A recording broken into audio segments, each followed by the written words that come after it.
आसंता 4 तारिखर खंडगिरी मेला एने प्रस्तुति जोरसोर चली बेले खंडगिरी पहुंचले साधु सन्थ यज्ञ कुंड और साधना स्थल प्रस्तुति लगी साधु किछि साधु बसंत पंचमी अवसर में आरंभ कर पूजार्चना सेपटे मेला एबेठू खोलिला दुकान बजार नामी दामी यात्रा पार्टी मंच साजसज्जा दिन राति एक देखिबा रिपोर्ट।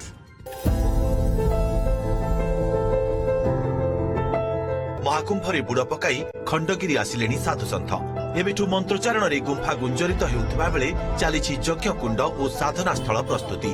आगामी दिन में आहरी साधु सन्थ आसिबाकु थिबारु प्रशासन पक्षरु सुबंदोबस्त करा जायछि। साधु सन्थक लागि स्वतंत्र टेंट व्यवस्था होइथिबा बेले पानीय जल शौचालय एवं लाइट रो व्यवस्था मध्ये होइछि। चलित वर्ष देवकुंड पर्यंत आलोकीकरण व्यवस्था होइथिबारु खुशी व्यक्त करिसेंति साधु सन्थ।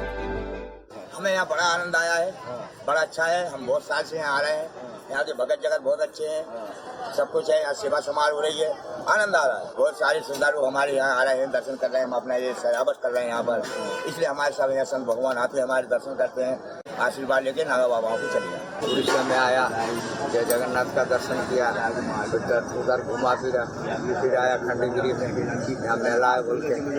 और भी साल आया था, 4 साल पहले आया, आनंद भी लगा है यहाँ मेला में। और यहाँ बहुत सारा कुंड है, उसमें नहाने के लिए मिलता है।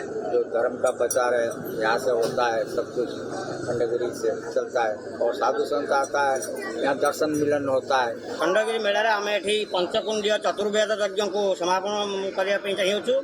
विश्व कल्याणार्थे आम ओडिशार बा विश्वर समस्त जीवजगतर कल्याण निमंते आम चतुर्वेदर ऋषिमुनि मान सहित जमी वेद यज्ञ करते से वेद यज्ञ आम उद्घाटन करूँ ये खंडगिरी। तेणु यह हूँ आम ओडिशा सरकार अनुकूल्य भी ये सहायता कर। माघ सप्तमी अर्थात 4 तारिखरु मां बारपूजा एवं अनंत केशरी पूजा आरंभ हेबो। आसंता 12 तारिख पर्यंत चलिबो ही पूजा। सप्तमी और अष्टमी 2 दिन धरी चागमरा बड़ पोखरी को बाहरिबो कलश यात्रा। सप्तमी दिन खंडगिरी पहाड़ रे थिबा 4टी गंगा कुंडरू जल आनी कुंभ बसाइबार विधि रहिछि। ए वर्ष प्रशासन पक्षरु साधु मान पई टेंट पानी और लाइट म्युनिसिपालिटी याको सब जोगी देछि। ट्रस्ट तरफरु साधु माने जो आसीबे एठी रामचरित मानस हबो। 12 दिन जाक 1000 लोकंकर प्रसाद सब साधु माने खाइबे। 4 रु 12 तारिख पर्यंत तापर आ 4 दिन नाच तेमाने आसिया ए सरस्वती पूजा रे जो अछि स्नानना सारी की काली परदिन बाहरबे। सप्तमी दिन आसी मस्ट पहुंचबे। एबे भी जेति के अछंती 100-200 अछंती पळे आसिलेनी। आउ अधिका फेरिले 1000 ऊपर हेबे। पानी पूरा जो देवसभा को पळैछि। आउ लाइट पूरा देवसभा को माने सबु साधु सन्यासी पाखे पानी पहुंची, लाइट पहुंची, तंबू कैंप करा हाइछि। सबु अरेंजमेंट प्रशासन बहुत भलो करिसंती।